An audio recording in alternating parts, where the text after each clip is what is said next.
Hello there, I'm Robert McKay. Mackay is how you would say it in Gaelic. I actually know two Gaelic words. The other one is slancha. And don't expect me to pronounce them like a native Gaelic speaker. I am not. I know those two words. But welcome, I'm Robert McKay, as I said, and then digressed. It's like the old joke, the guy who doesn't normally do the presentation at the board meeting winds up doing it. He walks in, says, "Good morning, but I digress." It works if you're funny. If it works for me, it'll kind of surprise me. People sometimes will tell me I'm funny, and then when I'm trying to be funny, it falls flatter than a pancake. But if you've been watching my reviews or my regular, what I call my Whiskey Basics videos, on this channel, you'll notice I didn't do my phony title cards, my amateur imitation title cards today. I'm trying something different. If it works, fine. If it doesn't work, fine. I can always go back to that method. But what I want to do today is a little review of Old Forester 100, and because of my thoroughly amateur lighting, I know it's probably hard to see the label. This is a Brown-Forman product. The people who originally made this bourbon were the founders, one of the founders of the Brown-Forman Corporation, which today is one of the giants of distilling around the world. There aren't many. There's Campari, Sazerac, Beam Suntory. There's Brown-Forman, of course, and Diageo. And it seems like there may be one other. But there's only like half a dozen giant corporations that control almost all the distilling in the world. Certainly they control all the major brands. But that's where Old Forester comes from. And it says here, and I don't know with this lighting if you're going to be able to see it, but it says right up here, this little curving line, the first bottled bourbon. Now, you get a lot of hype on whiskey labels. This one, that's documented fact. This is the first bourbon routinely sold in sealed glass bottles. They used to ship it in the barrel to the bar, and then you would get right out of the barrel, but that allowed for a lot of chicanery. What they call the rectifiers were producing whiskey that wasn't whiskey at all, not even by the standards of the time.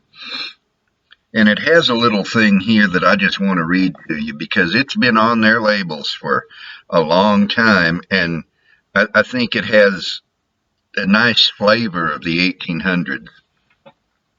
This whiskey is distilled by us only, and we are responsible for its richness and fine quality. Its elegant flavor is solely due to original fineness developed with care. There is nothing better in the market. You don't read advertising like that today. The advertising they did back in the 1800s, even up into the 50s, some extent into the 60s, 1950s and 60s. Some of y'all weren't even born in the 20th century. I was. It was wordy by today's standards, but it wasn't so aggressively trendy or hip or whatever the word is. And so, to a certain extent, it still works today. They put ads now that 15 minutes from now will be so out of date, nobody will listen to them. But this is Old Forester 100 proof. It is not a bottled in bond bourbon. It is a straight bourbon whiskey. That means that it's been aged for at least 2 years and has no additives other than water. There is no age statement on it. As I recall, I don't see such, when that means it's at least 4 years old. For a straight bourbon whiskey, if it's younger than 4 years, it has to have an age statement. But 100 proof is the bottled and bond proof. It has a screw cap, by the way, and I wish more whiskeys did. It provides a better seal. You're not going to run into breaking corks. It's just as easy to open. You don't have to fight with wax and all that. But most whiskeys still use a cork. And I'm not going to pour much because this is just a review. My nightly glass will come later. Old Forester 100.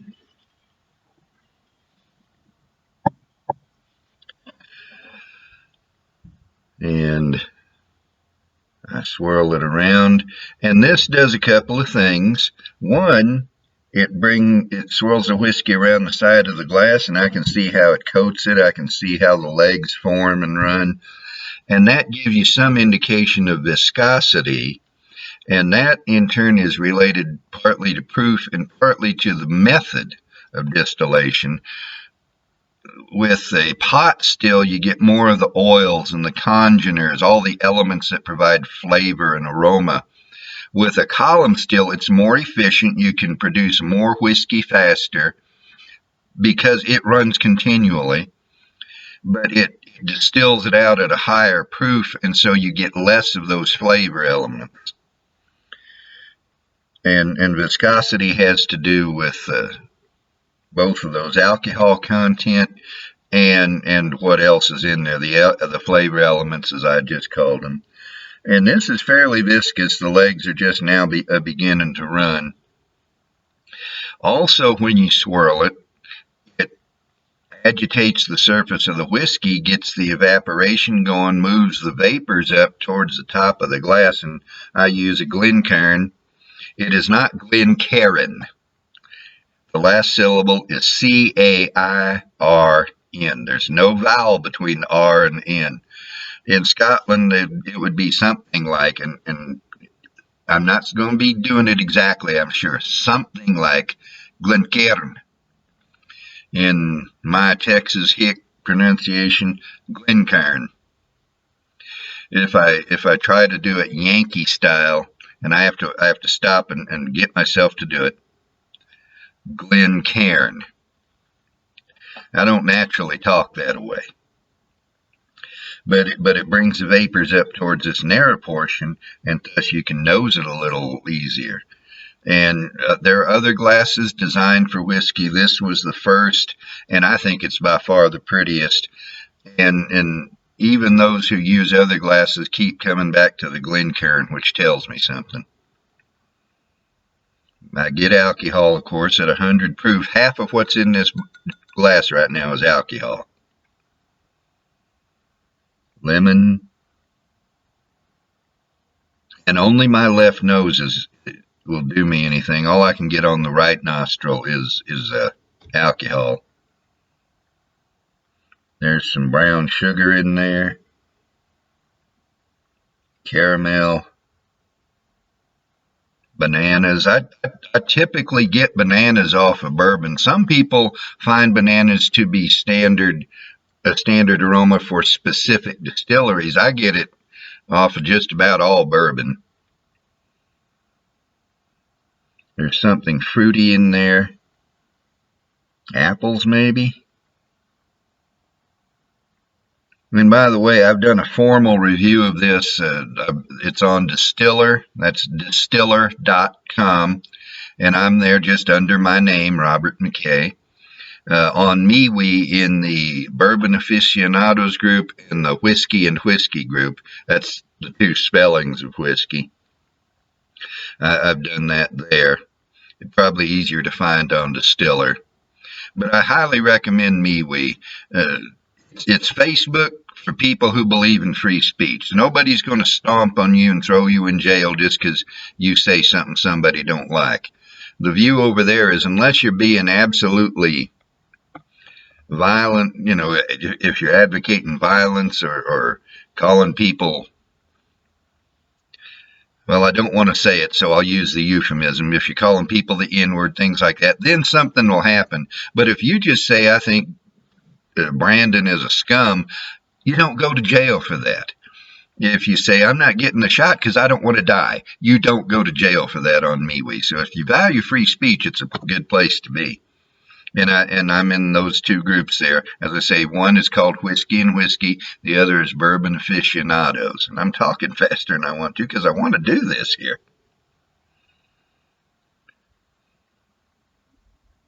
There's something else in there. I can't identify it. It makes me think of a sunny day in the country.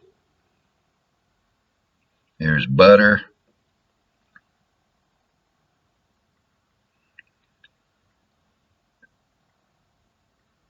Yeah, I think that's about all I'm going to get out of it right now. For a formal written review, I keep going back. I take my time. I'm writing notes, and it can take me half an hour, 45 minutes to get everything together and be ready to actually write the review. For a video, I don't want to take that long. So here goes the first sip.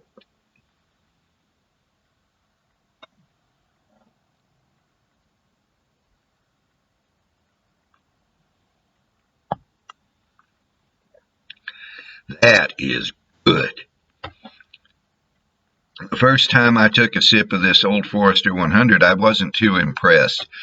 But just now, bam, butter and honey and cinnamon. Oh, that's good. And a nice Kentucky hug. And this is a Kentucky bourbon. They make it right there in Louisville. And for y'all who aren't sure, that's how you pronounce it. It is not Louisville. It is not Louisville. It's Louisville. Now, I'm a Texas hick. Some of my pronunciations will differ from other Southerners. There's this town in Arkansas called Fayetteville. Fayetteville. Yankees will call it Fayetteville. It's Fayetteville. But I do that vowel thing to that ending on all such names, and not every Southerner does. But when you come to Kentucky, that big city, it's Louisville. Louisville. And if you're a Yankee, that is not necessarily a condemnation, although we who are partial to the South do to this day tend to view Yankees with suspicion thanks to the history. But you can be a Yankee and still love Southern stuff like bourbon, like the name Louisville. I don't mean to get political here, but sometimes my ramblings I'm totally unscripted. Sometimes I just ramble off into weird areas.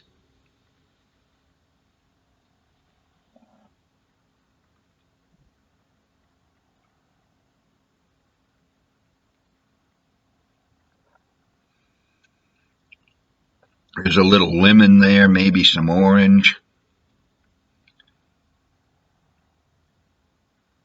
And there's oak in that.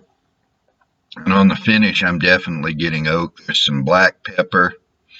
I don't have the mash bill on this handy, but it's not a wheated bourbon. They use rye as a flavor grain, and rye provides spicy notes.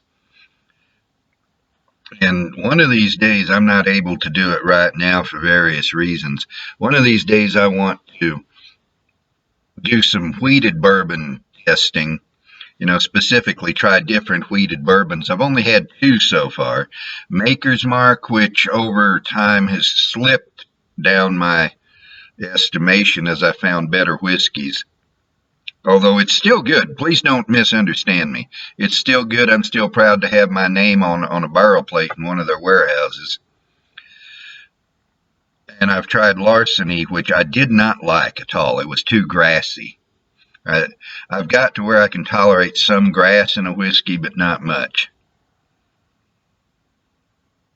I'm getting a lot of honey when I go back to the nose. Honey and lemon.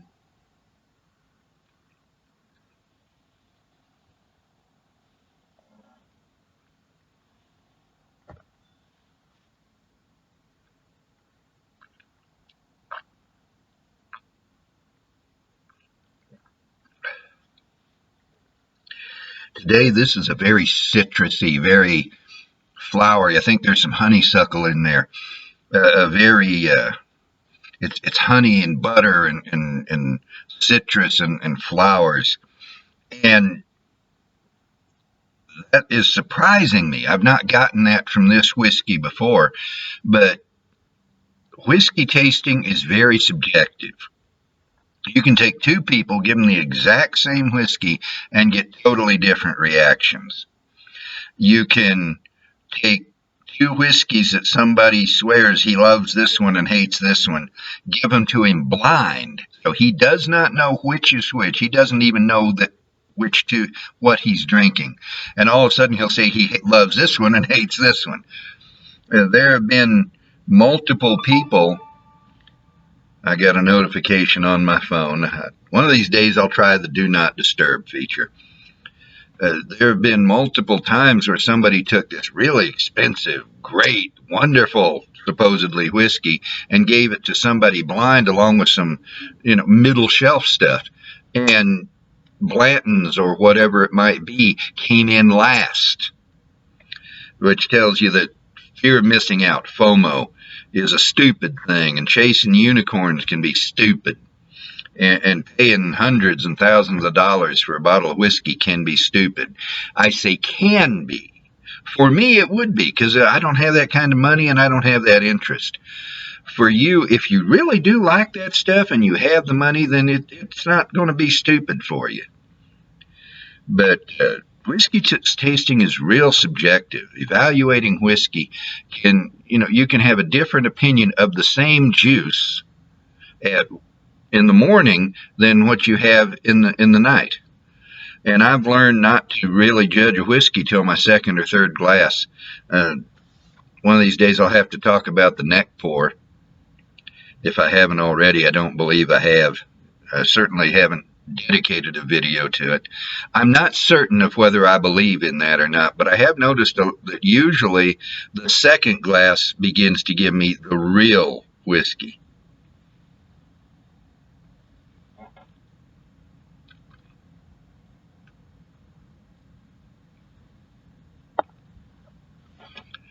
Yeah, it's almost like taking a spoonful of honey butter. I'm getting that floral, I'm getting the citrus, I'm getting the honey and the butter.